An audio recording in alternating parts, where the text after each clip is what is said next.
Good evening बच्चों। आज हम सेकेंड लेक्चर लेकर आए हैं वन डायमेंशनल मोशन का, जिसको अपन कल फर्स्ट लेक्चर के अंदर स्पीड है, डिस्टेंस है, वेलोसिटी है, उन सबको हम कल कंप्लीट कर चुके हैं। और डिफरेंशिएशन सबसे पहले हमको यहाँ पर पढ़ना होगा, इंस्टेंटेनियस वेलोसिटी और इंस्टेंटेनियस एक्सेलरेशन को पढ़ने से पहले, क्योंकि इनका जो बेसिक यूज़ है डिफरेंशिएशन का वो हमको उसके अंदर करना होगा।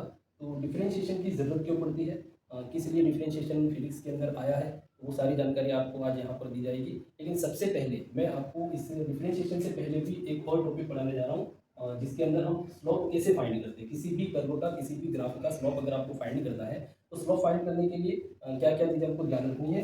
तो सबसे पहले हम स्लोप फाइंड करते हैं, स्लोप ऑफ स्ट्रेट लाइन।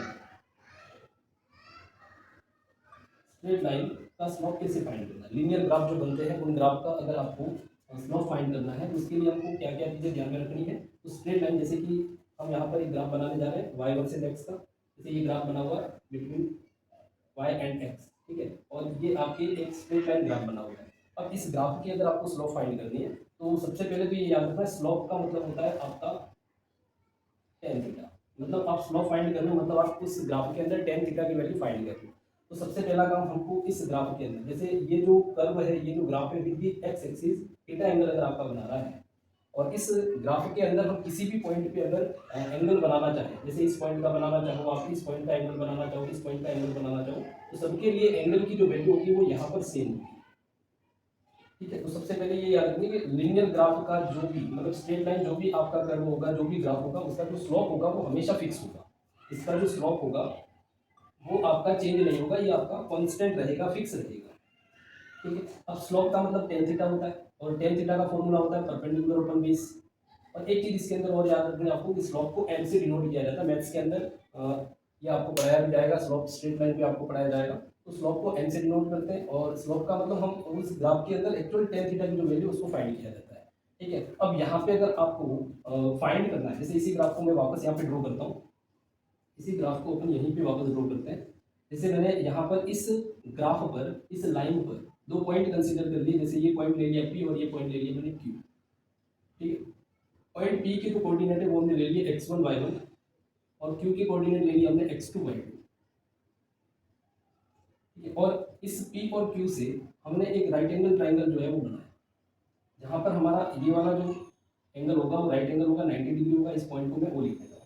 अब इस ट्राइंगल को थोड़ा सा मैग्नीफाइड करके हम थोड़ा बाहर निकाल दें तो कुछ ये ट्राइंगल इस टाइप से आपको दिख रहा होगा, और ये हमारा पॉइंट P है, ये पॉइंट Q है, और ये पॉइंट हमारा O है। इसमें पॉइंट P के कोऑर्डिनेट हमने कंसीडर किए हैं x1 y1, और Q के हमने कंसीडर किए हैं x2 y2, ठीक है। अब यहाँ पर हमको फाइंड करना है टेन थीटा का वैल्यू, और टेन थीटा का फॉर्मूला होता है परपेंडिकुलर अपॉन बेस। तो P पॉइंट जो है, जो आपके x डायरेक्शन में चला x1 डिस्टेंस, और y डायरेक्शन में चला y1 डिस्टेंस, ऐसे ही Q जो है वो x में x2 चल रहा है, और y में चल रहा है वो y2। तो हमारे पास ये वाला जो डिस्टेंस होगा, जैसे कि यहाँ से अगर अपन देखें तो इसके x1 y1, इसके x2 y2, तो ये जो डिस्टेंस होगी, यहाँ से यहाँ तक की जो डिस्टेंस होगी, और यहाँ से यहाँ तक की जो डिस्टेंस होगी, वो हमको मिलेगी यहाँ पर x की, ठीक है। तो यहाँ पर एक्चुअल डिस्टेंस जो होगी पी ओ, इस वाली डिस्टेंस को हम लिख सकते हैं x2 माइनस x1। अब ऐसे ही ये वाला जो डिस्टेंस होगा, इसको हम, ये टोटल हमारा y2 है, और यहाँ से ये जो है वो हमारा y1 है, ठीक है। तो ये वाला जो डिस्टेंस होगा इसको हम लिखेंगे y2 माइनस y1। तो हमारे पास आया क्या, O से Q का जो डिस्टेंस मिल रहा है वो y2 माइनस y1 है, और O से P का जो डिस्टेंस है वो हमारा x2 माइनस x1 है। और टेन थीटा का फॉर्मूला होता है परपेंडिकुलर अपॉन बेस। तो परपेंडिकुलर वाली साइड हमारी हो जाएगी y2 माइनस y1, और डिवाइडेड बाय बेस जो है वो हमारा हो जाएगा x2 माइनस x1।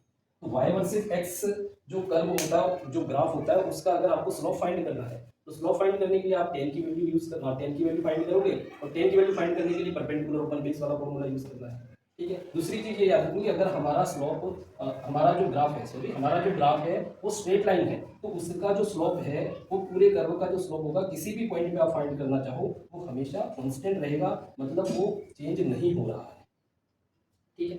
दूसरी चीज इसके अंदर आपको ये याद रखनी है, जैसे कि आपको स्लोप पॉजिटिव है या नेगेटिव, ये चीज भी मैं यहाँ पर आपको बता देता हूँ, क्योंकि हमने इसको शुरू ही किया है स्लोप कैसे फाइंड करना है। तो ये चीज भी हम यहाँ पर लिख लेते हैं कि अगर हमको ये पूछा जाए, अगर हमको ये पूछा जाए कि हमारा m का वैल्यू पॉजिटिव होगा या नेगेटिव होगा, तो उसके लिए आपको याद रखना, नंबर वन, इस चीज को आप नोट डाल के लिख सकते हो। पहला पॉइंट ये है कि m की वैल्यू पॉजिटिव कब होगी, जब हमारा एंगल थीटा जो है वो 0 से 90 के बीच में कहीं है, तब हम ये कहेंगे कि m जो है वो हमारा पॉजिटिव होगा।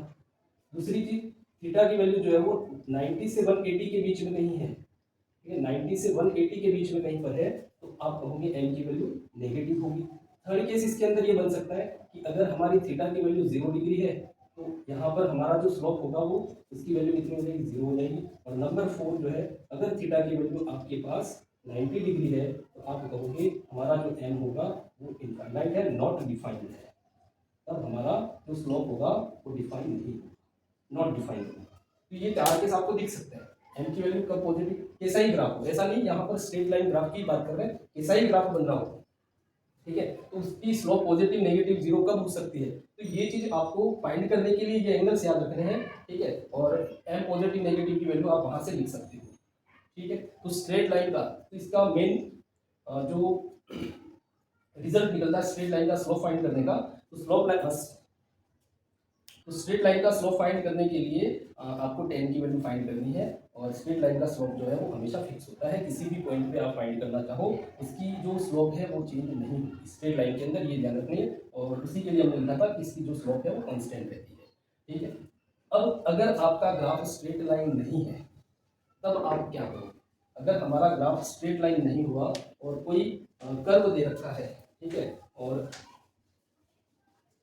उसका अगर आपको फाइंड करना है, ठीक है, तो वो भी चीज़ हम यहाँ पर आज देख लेते हैं। उसके बाद हम डिफरेंशिएशन में जाएंगे और आपको बताया जाएगा कि डिफरेंशिएशन का जन्म कहाँ से हुआ, ठीक है। तो slope of any curve, straight line को छोड़कर कोई दूसरा कर्व आ जाए, स्लोप ऑफ एनी कर्व उसका आपको फाइंड करना है। जैसे कि हम यहाँ पर एक ग्राफ ड्रॉ कर रहे हैं और ये भी ग्राफ हमारा y वर्सेज x होगा, ठीक है। और अब ये ग्राफ जो है वो हमारा लीनियर नहीं है, वो कुछ इस टाइप से बना हुआ है।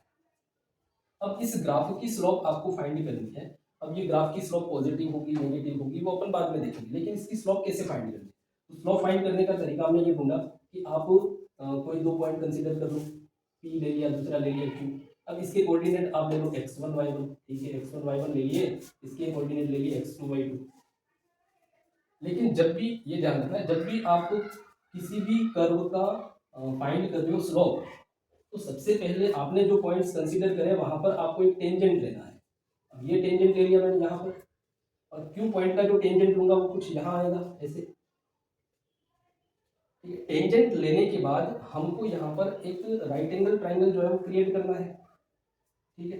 अब ये आपका देखो यहाँ पर स्लोप, अगर यहाँ का एंगल देखूं विथ पॉजिटिव एक्स एक्सिस और यहाँ का एंगल देखो, इसको θ1 कह दो, इसको θ2 कह दो, तो एंगल यहाँ पर चेंज हो रहे हैं। पॉइंट P का एंगल कुछ अलग आ रहा है और पॉइंट Q का एंगल कुछ अलग आ रहा है। इसलिए यहाँ पर ये चीज फिक्स हो गई कि किसी भी कर्व का, स्ट्रेट लाइन को छोड़कर अगर किसी भी कर्व का हम स्लोप निकालने जा रहे हैं तो ये स्लोप जो होगा वो हमारा वेरिएबल होगा, ये कांस्टेंट नहीं है, ये फिक्स नहीं है, ये ध्यान रखना। तो किसी भी कर्व का आप स्लोप फाइंड कर रहे हो तो वो वेरिएबल आ सकता है, स्ट्रेट लाइन नहीं होना चाहिए, ये ध्यान रखना है, ठीक है। स्ट्रेट लाइन होगा तो कांस्टेंट हो जाएगा। तो अब इसका कैसे फाइंड करोगे। हमने P और Q ले लिए, लेकिन हमारा यहाँ पर राइट एंगल ट्राइंगल नहीं बनेगा। क्यों नहीं बनेगा, मैं वापस इसी ग्राफ को यहाँ पे ड्रॉ करके बताता हूँ आपको। जैसे यही ग्राफ था, यही कर्व था, हमने यहाँ पे पॉइंट P लिया, यहाँ पे पॉइंट Q लिया। अब जैसे यहाँ से राइट एंगल ट्राइंगल बनाने जाऊँ तो ये वाला जो आपका साइड होगा, हाइपोटेन्यूज जो आप कहते हो, वो कहीं ना कहीं एक कर्व सरफेस में दिख रहा है, ठीक है। तो अब इसको नेगलेक्ट कैसे करना, तो उसके लिए किसी भी कर्व के लिए अगर आपको ऐसी कंडीशन बन जाती है तो उस टाइम स्लोप फाइंड करने के लिए आपको P और Q को, पॉइंट P और Q को क्या कर देना, बिल्कुल ही पास पास ले आना है, ठीक है। पास पास ले आओगे तो उससे क्या होगा कि यहाँ से जो भी आप टेंजेंट लोगे, ठीक है, या फिर अपन ये कह सकते हैं टेंजेंट भी अगर नहीं लेते हैं तो ये कहीं ना कहीं हमको पास पास लेने से ये कर्व सरफेस जो है वो हमारा निग्लिजिबल हो जाएगा, ठीक है। तो अगर मैं इस P पॉइंट को यहाँ से हटा दूँ और इस Q पॉइंट को यहाँ से हटा के दोनों पॉइंट को अगर हम पास पास में ले लें, दोनों पॉइंट को अगर हम पास पास में ले लें, जैसे ये पॉइंट P है और यही पॉइंट हमारा Q है, दोनों को बिल्कुल पास में ले लिया जाए। कोऑर्डिनेट दोनों के x1 y1 और दूसरे के रहेंगे x2 y2, ठीक है। तो दोनों को पास में लाने से क्या होगा कि ये वाला जो कर्व सरफेस हमको दिख रहा था पहले, वो अब हमको बहुत ही कम, मतलब लगभग उसको अपन ये कह सकते हैं कि हमने उसको नेग्लिजिबल कर दिया है। तो अब यहाँ से हम एक छोटा सा राइट एंगल ट्राइंगल क्रिएट कर सकते हैं, ये वाला। इस राइट एंगल ट्राइंगल को अगर मैं मैग्नीफाइड करूँ ठीक है, मैग्नीफाई करें तो ये राइट एंगल ट्रायंगल कुछ ऐसा है, ये पॉइंट पी और ये पॉइंट क्यू।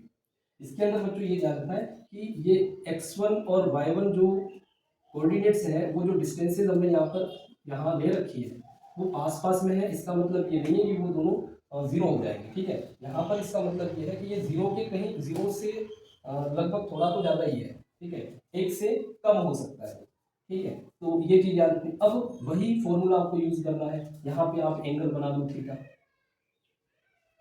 ठीक है, अब यहाँ से वही आपको टेन थीटा की वैल्यू फाइंड करनी है, परपेंडिकुलर अपन बेस, और ये वैल्यू हमारे पास आएगी y2 minus y1 divided by x2 minus x1। और इसी को हम बाद में जाके क्या कहते हैं, dy बाय dx। और यही स्लोप की कहानी के आसपास या इसी स्लोप की कहानी के बीच में आपके इसका जन्म हुआ, डिफरेंशिएशन का जन्म हो गया। ठीक है, तो ये ध्यान रखना, dy बाई डी एक्स जो है हमारा यहाँ पर डिफरेंशिएशन को शो करता है। dy by d x actual में है क्या, dy बाई डी एक्स का मतलब तो यही है y2 minus Y one x2 minus x1। लेकिन d और डेल्टा, ये मैंने कल की क्लास में भी कहा था कि डेल्टा तब यूज होता है जब आपका वेरिएशन बहुत ज़्यादा हो। बहुत ज़्यादा का मतलब 1 2 3 1 2 2 ऐसा वेरिएशन है। और डेल का मतलब आप तब यूज करते हो जब आपके वेरिएशंस जो है वो बहुत ही कम है, टाइम के हैं, ठीक है, डिस्प्लेसमेंट के हैं, उनका जो इनिशियल और फाइनल पोजीशन बहुत ही पास पास में है, तब हम उसको डी से डिनोट करते हैं या डी बाई डी एक्स से डिनोट करते हैं। ठीक है, जो भी आप समझो, तो ये थोड़ा ध्यान रखना डेल्टा और डी का मतलब क्या होता है फिजिक्स के अंदर, क्योंकि बहुत सारे बच्चे जो है वो डी को डेल्टा लिख कर आ जाते हैं। ठीक है, तो ये दोनों के बीच में फर्क होता है। तो ये चीज आपको याद रखनी, किसी भी कर्व का अगर आपको स्लोप फाइंड करना है तो उस स्लोप को फाइंड करने का ये तरीका है। ठीक है, आप टेंजेंट लो, टेंजेंट लेने के बाद आप देख लो, आपको पता लग जाएगा कि क्या इसका स्लोप चेंज हो रहा है या सेम है, कांस्टेंट है। ठीक है, तो हमने वही चीज करी, तो दोनों पॉइंट पे हमारे एंगल अलग बन गए, तो हमने कह दिया कि स्लोप इसका वेरिएबल होगा। तो स्ट्रेट लाइन को छोड़कर दूसरे जो भी ग्राफ आपको दे रखे हैं, हो सकता है उनका स्लोप जो है वो वेरिएबल आ जाए।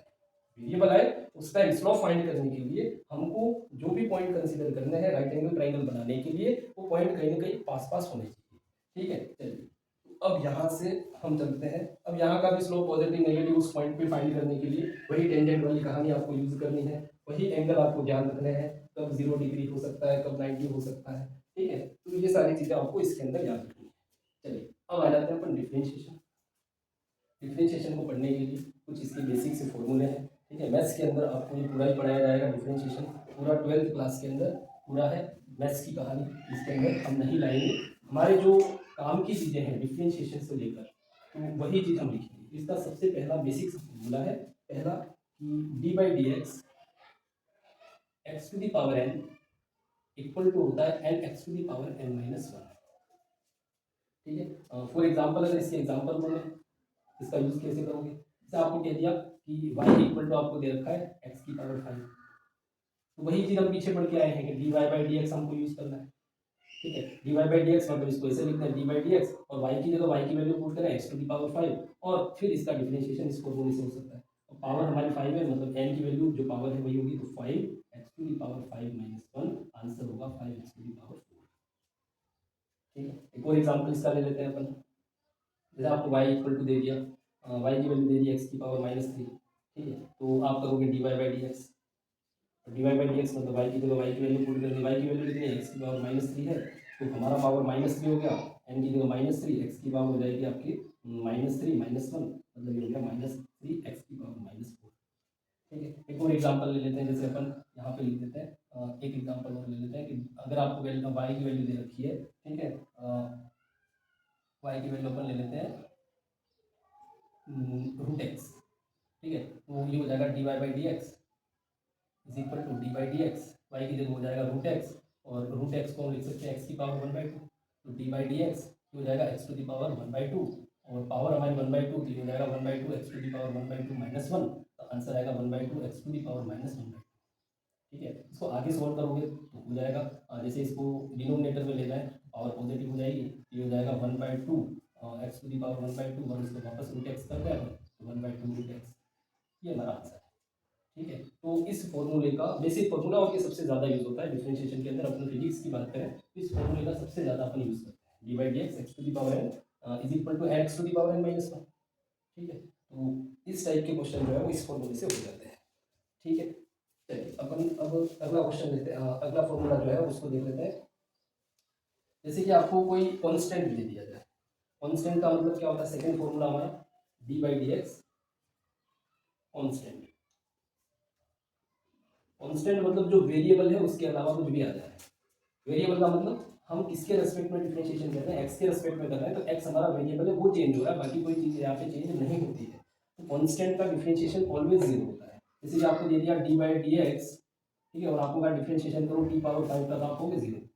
ठीक है, अगर आपको दे दिया डी बाई डी एक्स, ठीक है, यहाँ पे आपको दे दिया आर पावर 2 या -2, तो इसका डिफरेंशिएशन जीरो। आपको दे दिया डी बाई डी एक्स 5 दे दिया, तो इसका डिफरेंशिएशन होगा जीरो।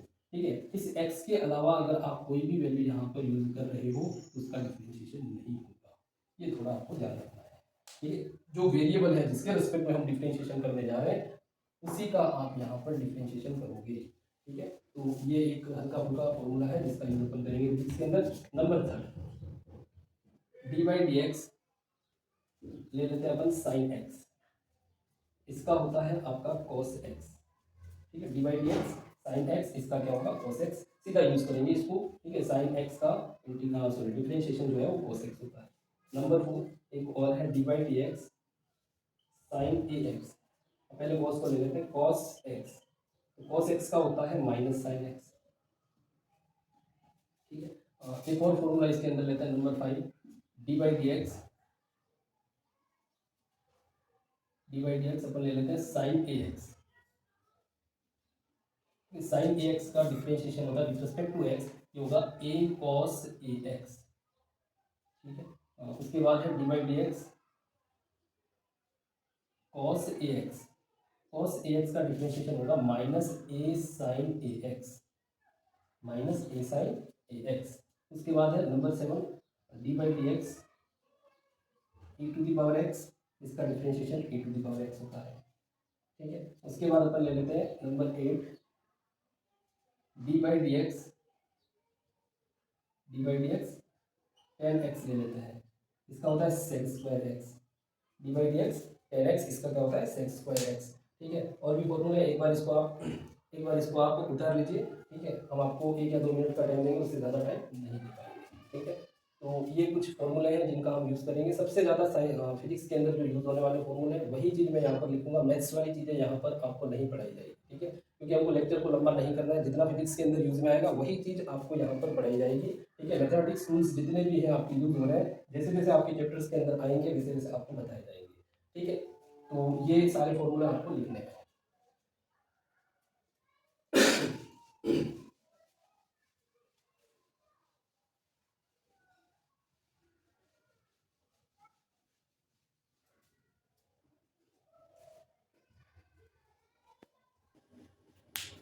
चलिए, इसी में आगे अगला फॉर्मूला अपन ले लेते हैं, डी बाई डी एक्स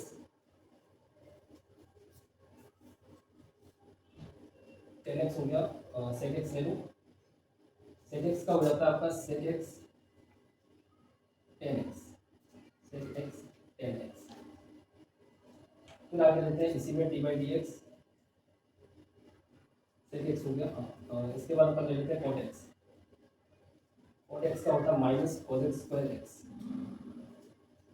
ठीक है, इसके बाद कौन सा बचा, number 11 D by d x log x, log x का आप लिख सकते हो यहाँ पे 1/x। ठीक है, और इसके बाद लास्ट फॉर्मूला लिख देते हैं d by d x a to the power x, ये होगा आपका a to the power x log a. ठीक है, लॉग ए ये भी आपको पता होगा लॉग वाला। ठीक है, नहीं तो हम फिर अगर नहीं लॉग का यूज आ रहा है तो बेसिक मैथ्स के अंदर हम थोड़ा सा टूल्स जो है उसका एक अलग से वीडियो बनाएंगे जो आपको बता दिया जाएगा लॉग वाला भी। ठीक है, तो ये जो बेसिक से फॉर्मूले हैं जिनको हम डिफरेंशिएशन के अंदर यूज करेंगे। इसके अलावा एक और फॉर्मूला है, जैसे कि 13 नंबर अपन लिखते हैं d by d x u by v, d by d x u by v, इस टाइप का अगर आपका आता है तो ये आपका डिफरेंशिएशन होगा u d b by d x plus v d b by d u by d x, v d u by d x. ठीक है, ये हमारा फर्स्ट टर्म होगा और ये सेकेंड टर्म होगा। ठीक है, तो फर्स्ट सॉरी एक मिनट, u बाई v है तो ये हो जाएगा v d b by v d u by d x minus u d b by d x divided by v square. ठीक है, थोड़ा सा मैं मल्टीप्लाई वाला हमने लिख दिया, वो भी अभी अपन लिखेंगे। तो d by d x u by v, इसका डिफरेंशिएशन करना है। जैसे यू हमारा फर्स्ट टर्म होगा, अलग अलग फंक्शन दे रखे हैं हमको, एक फर्स्ट और ये हमारा सेकेंड टर्म होगा, ठीक है। और उनको हम डिवाइड कर रहे हैं, तो उनका डिफरेंशिएशन होगा v d u by d x minus u d v by d x divided by v square, ठीक है। और इसी से एक और फॉर्मूला अपन, जैसे प्रोडक्ट वाला लिखना है यू इंटू वी, तो उस टाइम हमको डिफरेंशिएशन करते टाइम ध्यान रखना, ये होगा u d v by d x plus v d u by d x. जैसे कि आपको ये 13 और 14 को जैसे एग्जांपल ले लो, आप एग्जांपल ले लो, मैं इसका एक्स साइन एक्स, इसका डिफरेंशिएशन करना है आपको, एक्स साइन एक्स का, ठीक है। तो एक्स जो है वो हमारा यू हो जाएगा, साइन एक्स जो है वो हमारा वी हो जाएगा। आपको यहाँ पे पुट कर देना फॉर्मूला डिफरेंशिएशन करते टाइम, तो एक्स की जगह यू की जगह एक्स आ जाएगा और वी की जगह हमारा साइन एक्स आ जाएगा, यू इंटू वी। अगर यही इसी का डिफरेंशिएशन ऐसे है एक्स ओपन साइन एक्स, उस टाइम आपको 13 नंबर वाला जो फॉर्मूला वो यूज़ करना है, और अगर प्रोडक्ट में है तो आपका 14 नंबर वाला फॉर्मूला जो है वो यूज़ करना है, ठीक है। तो यहाँ पे दो अलग अलग टर्म, दो अलग अलग वैल्यूज है एक्स और साइन एक्स। तो एक्स जो होगा वो यू हो जाएगा, साइन एक्स हमारा वी हो जाएगा, और इसके अंदर एक्स जो है वो यू है और साइन एक्स हमारा वी है, ठीक है। तो सिंपल से फॉर्मूले हैं जिनका अपन बेसिक सा यूज करेंगे डिफरेंशिएशन का फिजिक्स के अंदर, ज़्यादा इसके अंदर अपने को डीप जाना नहीं है, इसलिए हम इसके मतलब बहुत ही कम एग्जाम्पल आपको यहाँ पर बताए जा रहे हैं। जितना आपके यूज में आएगा उतना ही हम यहाँ पर करवा रहे हैं, ठीक है। फिजिक्स से लेकर जितना डिफरेंशिएशन मिलता है, ठीक है। तो ये कुछ फॉर्मूले हैं जो आपको याद रखने हैं। चलिए, अगर आप कहते हो तो इसका एक ले ही लेते हैं। जैसे ये 14 नंबर फॉर्मूला 13 वाला कैसे पूछ सकता है एग्जाम्पल, जैसे कि मैंने ले लिया एक्स कॉस एक्स, ठीक है। इसका डिफरेंशिएशन करना है एक्स के रिस्पेक्ट में, यहाँ पे लिख दिया डी बाई डी एक्स, ठीक है। तो एक्स कॉस एक्स मल्टीप्लाई में है, 14 नंबर वाला पहले ले रहे हैं अपन प्रोडक्ट वाला, ठीक है। तो u d v by d x, u मतलब हमारा एक्स हो जाएगा, यू क्या है एक्स, और वी जो है वो हमारा कॉस एक्स है, ठीक है। तो अगर प्रोडक्ट हो रहा है यू इंटू वी, तो डी बाई डी एक्स, ठीक है, एक्स लिख दिया और यहाँ आ जाएगा कॉस एक्स प्लस यहाँ आ जाएगा cos x, और ये हो जाएगा dx बाय dx, ठीक है। मतलब x का डिफरेंशिएशन क्या होता है, वन होता है। कैसे करोगे ये भी आपको ध्यान रखना है। जैसे कि यहाँ cos x, ये हो गया x, cos x का क्या होता है माइनस साइन x होता है, प्लस यहाँ पे cos x as it is लिख दिया, और x का क्या होगा, जैसे आपको लिया है d by d x, x दे रखा है, इसका डिफरेंशिएशन करने के लिए वही फॉर्मूला कौन सा, d by d x x to the power n is equal to n x to the power n minus one, ये यूज करना है। पावर कितनी हो जाएगी वन, तो one x to the power one minus one, ये हो जाएगा one x to the power zero, answer आएगा वन। मतलब एक्स का डिफरेंशिएशन हमारा कितना होगा, वन होगा। तो फाइनल आंसर हो जाएगा minus x sine x plus cos x, ये हमारा डिफरेंशिएशन है, ठीक है। तो ये यू इंटू वी। अब यही क्वेश्चन अगर मैं यू बाई वी में यूज कर रहा हूँ, जैसे एक्स ओपन कॉस एक्स दे दिया आपको क्वेश्चन का, मतलब हम इस क्वेश्चन को थोड़ा सा जैसे कि डिवाइड करके देखें, आपको पूछ लिया जाए D by d x, x open cos x क्या होगा, तो उस टाइम आपको ध्यान रखना है ये वाला फॉर्मूला जो है वो यूज करना है। यू ले लेंगे हम एक्स को और यू ले लेंगे हम कॉस एक्स को, तो वी की जगह आ जाएगा यहाँ पर हमारा कॉस एक्स, फिर यू की जगह मतलब यू का डिफरेंशिएशन एक्स का डिफरेंशिएशन अभी करा वन होता है, ये हो जाएगा कॉस एक्स माइनस यू की जगह वापस हमारा क्या आएगा, यू की जगह आ जाएगा एक्स और वी की जगह आ जाएगा हमारा कॉस एक्स, तो कॉस एक्स का minus sine x divided by v square, तो वी स्क्वायर मतलब कॉस स्क्वायर एक्स हो जाएगा, ठीक है। तो ये यू बाई वी और यू इंटू वी वाले फॉर्मूले आपको ऐसे यूज करने हैं। चलिए अब चलते हैं जो हमने कल पढ़ा था स्पीड, ठीक है, velocity, average speed, average velocity, उसी से आगे हम चलते हैं। डिफरेंशिएशन की जरूरत क्यों पड़ी वो आपको यहाँ पर पता लग जाएगा। नेक्स्ट टॉपिक हमारा है इंस्टेंट या इंस्टेंटेनियस वेलोसिटी, ठीक है। इंस्टेंटेनियस वेलोसिटी, इसको आप चाहो तो ऐसे भी लिख सकते हो वी इंस्टेंटेनियस, ठीक है, v i n s. Velocity है मतलब ये भी हमारा वेक्टर क्वांटिटी हुआ। अब इसका फॉर्मूला क्या होगा, सबसे पहले मैं फॉर्मूले की बात करता हूँ। वी इंस्टेंटेनियस का मतलब इसका फॉर्मूला होगा d v by d t, ठीक है, d v by d t. D v by d t मतलब यहाँ पर जो टाइम है, ठीक है, वेरिएबल जो होगा वो हमारा बहुत ही स्मॉल होगा, ठीक है। तो यहाँ पर अपन लिख सकते हैं variable should be very small.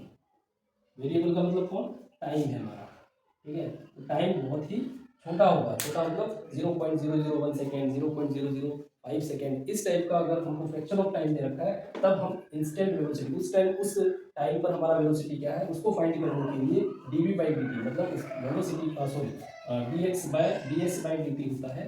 Sorry माफ करना, ds बाई dt होता है, ठीक है। Rate of change in displacement ये होता है हमारा वेलोसिटी, तो वहीं से हम इंस्टेंट वेलोसिटी लिखेंगे ds बाई dt, ठीक है। माफ करना हमने v लिख दिया था वहाँ पे dv बाई dt, लेकिन वो ds बाई dt है, वो एक्सेलरेशन का फॉर्मूला हमने लिख दिया था, माफ कीजिएगा, ठीक है। तो इसके लिए इसका यूज तब करोगे जब हमारा टाइम का जो वैल्यू है वो बहुत ही छोटा है, बहुत ही छोटा मतलब फ्रैक्शन ऑफ टाइम। अगर आपको ये पूछा जाए कि आप t इक्वल टू 0 सेकेंड से अपनी जर्नी स्टार्ट करते हो, t इक्वल टू 10 सेकेंड के बाद आपकी स्पीड कितनी थी, ठीक है। इनिशियली आप रेस्ट पे थे और 10 सेकेंड के बाद आपकी स्पीड कुछ भी हो सकती है, लेकिन अगर आपको ये पूछा जाए कि 0.005 सेकेंड पे, ठीक है, आपका जो स्पीड है वो कितना है या आपका जो वेलोसिटी है वो कितना है, वो फाइंड करने के लिए आपको ये वाला formula v instant ds by dt ये आपको यूज करना है, ठीक है। तो चलिए इसके जो भी क्वेश्चंस हैं उनको हम यहाँ पर देखते हैं, बाकी सारी चीज़ें सेम रहेगी, ठीक है। वेलोसिटी की बात हो रही है तो लगभग जो भी चीज़ें हमने कल लिखी है वो सारी यहाँ पर वैलिड है, ठीक है। चलिए अब आते हैं हम इससे रिलेटेड क्वेश्चन कैसे पूछे जा सकते हैं। जैसे कि हम एक क्वेश्चन ले लेते हैं, given s equal to 4t square, ठीक है, और पूछा है find v at t equal to 1 second, ठीक है, t इक्वल टू 2 सेकेंड, ठीक है। पहला तो ये पूछा है। सेकेंड हमको पूछा है एवरेज वेलोसिटी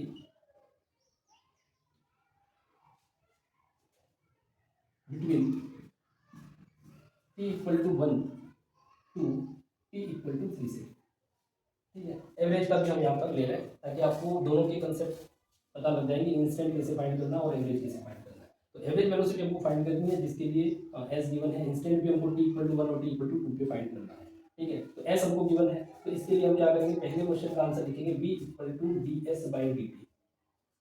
अब s की वैल्यू हमारे पास कितनी है, d बाई dt, और s की जगह हो जाएगा 4t स्क्वायर, और 4t स्क्वायर का डिफरेंशिएशन, 4t स्क्वायर का डिफरेंशिएशन, ठीक है। मैं यहाँ पे एक और फॉर्मूला लिख देता हूँ डिफरेंशिएशन का, d बाई dx ax, ठीक है, या a x to the power n जो भी है, a x to the power n लिख देते हैं। तो ए जो है वो हमारा यहाँ पर कांस्टेंट है, ठीक है, वेरिएबल तो एक्स है, हमारा डिफरेंशिएशन एक्स के रेस्पेक्ट में होगा, तो ए को एज इट इज लिखना है, और x to the power n का differentiation n x to the power n minus one से हो जाएगा, ठीक है। तो सेम चीज़ यहाँ पर भी 4 जो है वो तो हो गया बाहर, टी स्क्वायर का डिफरेंशिएशन अगर अपन करें टी के रेस्पेक्ट में, ये हो जाएगा 2t 2 माइनस 1, तो फाइनल हो जाएगा 8t, ठीक है, ये हमारा डिफरेंशिएशन होगा।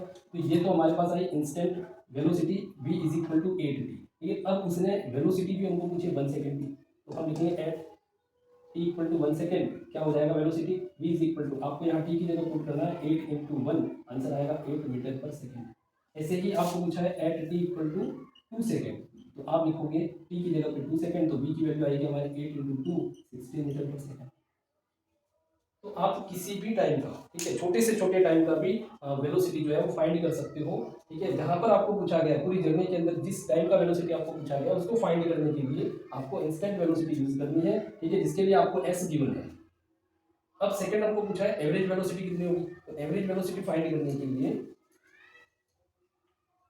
सेकंड क्वेश्चन का आंसर कैसे आएगा, एवरेज वेलोसिटी फाइंड करने के लिए आप फॉर्मूला लगाओगे, average velocity is equal to क्या होता है, average velocity is equal to होता है total displacement divided by total time, total displacement divided by total time. अब टोटल डिस्प्लेसमेंट फाइंड करना है, ये ध्यान रखना, इसने ये कहा है कि वेलोसिटी एवरेज फाइंड करो t equal to 1 to t equal to 3 second, तो टोटल डिस्प्लेसमेंट आप क्या आएगा s3 माइनस s1, मतलब t इक्वल टू 3 सेकेंड पे हमारा डिस्प्लेसमेंट कितना है और t इक्वल टू 1 सेकेंड पे कितना है, उन दोनों को माइनस करने के बाद टोटल डिस्प्लेसमेंट आएगा। और टोटल टाइम हम देखेंगे 1 टू 3 सेकेंड तक पहुंचने में टोटल टाइम लगा इसका 2 सेकेंड का, ठीक है। चाहो तो इसको 3 माइनस 1 कर दो आप, 2 सेकेंड हो जाएगा, ठीक है। तो टोटल टाइम तो हो जाएगा 2 सेकेंड। अब S3 मतलब t इक्वल टू 3 सेकेंड पे आएगा हमारा S3, आप यहाँ पर t की जगह 3 पुट करो, 3 स्क्वायर 9 9 इंटू 4 36 माइनस, फिर S1 मतलब t इक्वल टू 1 पर हमारा S1 आएगा, तो यहाँ 1 पुट करेंगे, 1 स्क्वायर 1 और 4 इंटू 1 4 होता है, डिवाइडेड बाई 3 माइनस 1 2, तो ये हमारे पास आंसर मिलेगा 32 डिवाइडेड बाई 2, तो 16 मीटर पर सेकेंड, ये हमारा एवरेज वेलोसिटी होगा। ये ध्यान रखना है, इसके लिए मैं आपको अलग से फॉर्मूला भी बता देता हूँ, जैसे कि आपको पूछा गया है डिस्प्लेसमेंट इन n सेकेंड, ठीक है, यहीं पे अपन साइड में लिख देते हैं, ये थोड़ा ध्यान रखना, डिस्प्लेसमेंट इन nth सेकेंड का अगर आपको डिस्प्लेसमेंट पूछा गया है तो ये आपका आएगा s n is equal to s n minus one. वही चीज़ हमने यहाँ पे लगाई टोटल डिस्प्लेसमेंट निकालने के लिए एस एन। ठीक है, तो 1 2 3 सेकेंड, तो हमारा एन का वैल्यू अगर हम 3 है और उससे एक कम, ठीक है, सॉरी ये चीज़ हमने यहाँ पे यूज नहीं करी है, माफ कीजिएगा। S n is equal to s n minus one. इसका एक न्यूमेरिकल जो है वो आपको करा देता हूँ ताकि आपको समझ में आ जाएगा क्या चीज़ हुई है। ठीक है, जैसे कि आपको यहाँ पर पूछ लिया गया कि आप डिस्प्लेसमेंट फाइंड करो, फाइंड डिस्प्लेसमेंट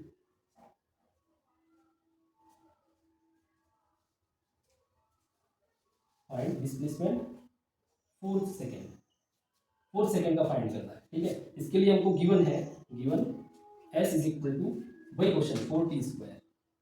ठीक है, तो अगर nth सेकेंड का डिस्प्लेसमेंट आपको फाइंड करना है तो एस एन, nth मतलब फोर्थ का फाइंड करना है, एस एन मतलब यहाँ पे 4 माइनस यहाँ हो जाएगा एस एन माइनस वन, मतलब 4 माइनस वन 3 हो गया, एस 4।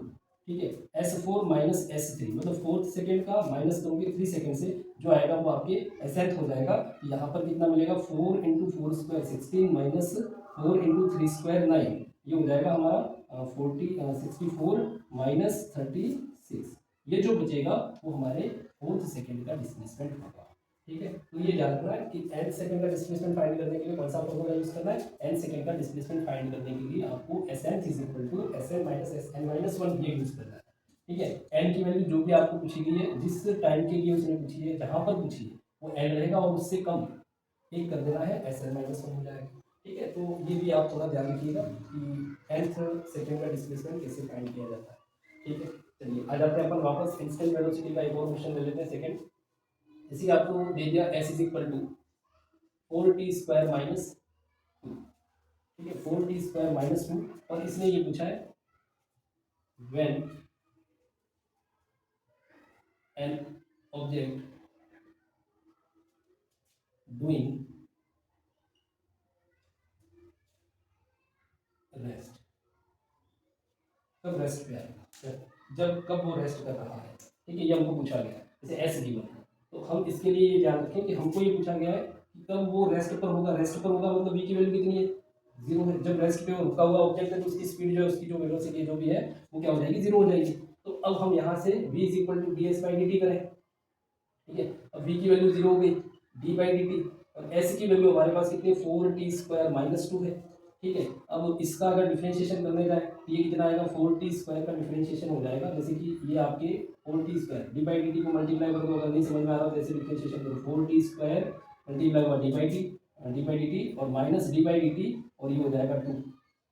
ठीक है, अब इसका डिफरेंशिएशन कर रहे हैं हम, तो ये हो जाएगा 4 का तो होगा नहीं, t² का क्या हो जाएगा 2t, माइनस यहाँ पे 2 का क्या हो जाएगा कांस्टेंट हो गया, ये कांस्टेंट का मतलब डिफरेंशिएशन क्या हो गया 0, और ये इक्वल हो गया हमारा 0। ठीक है, ये बचा हमारे पास 8t इक्वल टू 0, मतलब टाइम की वैल्यू हमारे पास कितनी आ रही है, यहाँ पर 0 सेकेंड आ रही है, मतलब हमारा ऑब्जेक्ट जो है वो t इक्वल टू 0 सेकेंड पे रेस्ट पर होगा। ठीक है, यही क्वेश्चन अगर हम एक और ले लेते हैं। ठीक है, एक बार और इसको समझने की कोशिश कीजिए। जैसे कि आपको x की वैल्यू दे दी, s is equal to 4t² minus 6t, ये दे दिया। ठीक है, पूछा उसने कब हमारा बॉडी रेस्ट पर होगा।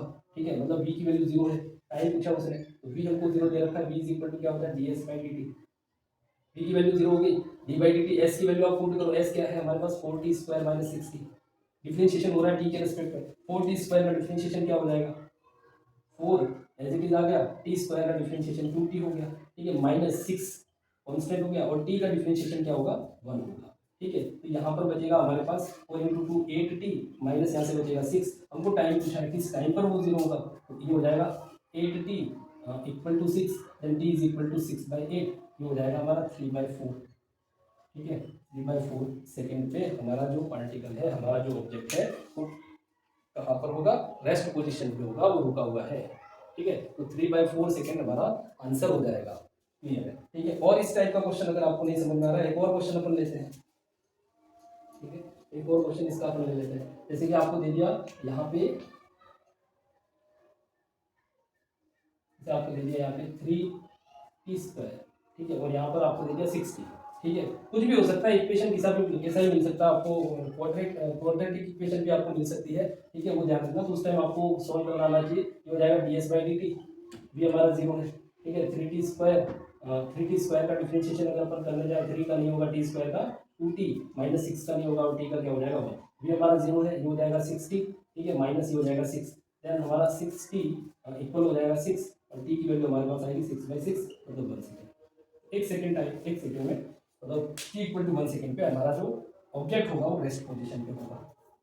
ठीक है, तो ये इस टाइप का क्वेश्चन जो है वो आपको सोल्व करने आना चाहिए। ठीक है, एक और क्वेश्चन अपन ले लेते हैं, यही क्वेश्चन, इसी को थोड़ा सा मैं चेंज करता हूँ। जैसे कि आपको दे दिया गया यहाँ पर root s is equal to t-3, root s is equal to t-3 और पूछा गया कि कब हमारी बॉडी रेस्ट में होगी। तो यहाँ पे आपको इक्वेशन दे रखा है root s is equal to t-3, square करोगे रूट हटाना पड़ेगा तो एस इज इक्वल टू इसका t-3 होल स्क्वायर हो जाएगा। अब यहाँ पे देखा जाए तो ये एस की वैल्यू, ठीक है, इसको भी अगर मैं a minus b whole square से खोल दूँ a² minus 2ab plus b², ठीक है, ये बनेगा। अब यहाँ से हम b की वैल्यू फाइंड करेंगे, v इज इक्वल टू क्या होता है ds/dt, s की वैल्यू पुट करेंगे तो d/dt और s कितना हमारा t² माइनस 6t प्लस 9। अब s ये हो गया हमारे पास, ठीक है। अब इसका डिफरेंशिएशन करो, t² का डिफरेंशिएशन क्या होगा 2t, 6t का क्या होगा 6 और प्लस 9 का क्या होगा 0 और v हमारा 0 है। तो आंसर क्या बनेगा इसका 0 equal to 2t minus 6 then 2t is equal to 6, तो t is equal to 6/2, answer आएगा 3 सेकेंड। ये हमारा आंसर होगा।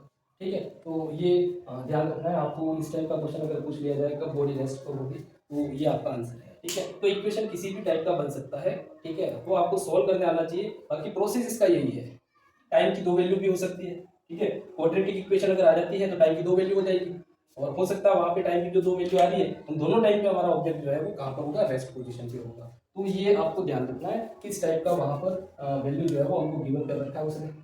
क्लियर, तो ये होता है इंस्टेंट वेलोसिटी या इंस्टेंटेनियस वेलोसिटी के न्यूमेरिकल्स जो है वो इस टाइप से करते हैं। जो फॉर्मूला मैंने यहाँ लिखा था उसको थोड़ा ध्यान रखिएगा। ठीक है, डिस्प्लेसमेंट इन 8 सेकंड अगर आपको फाइंड करना है तो वो फॉर्मूला आपको याद रखना है। ठीक है, चलिए अब आ जाते हैं हम नेक्स्ट टॉपिक ले लेते हैं एक्सेलरेशन। एक्सेलरेशन जो कि एक नया टॉपिक है, ठीक है, और इसको हम कल एक और लेक्चर हम इसका बनाएंगे। हो सकता है कल जो लेक्चर बने वो इस चैप्टर का अंतिम लेक्चर हो, ठीक है, कोशिश करेंगे हम थोड़ा सा लंबा चले, कोई दिक्कत नहीं है, लेकिन लगभग 2 या 3 लेक्चर के अंदर इस चैप्टर को पूरा करने की कोशिश की जाएगी। ठीक है, तो तब तक के लिए धन्यवाद। ठीक है।